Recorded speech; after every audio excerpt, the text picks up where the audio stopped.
একটু ধরেন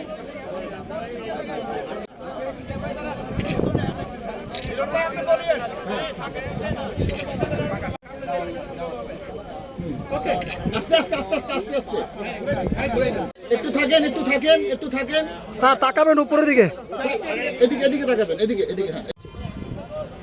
এই পিছনে লাফাই কেন, হাতুস করে কেন? এটা কি জায়গা নাকি হাতুস করার জায়গা? হাত নামান, আবার হাতুস করে।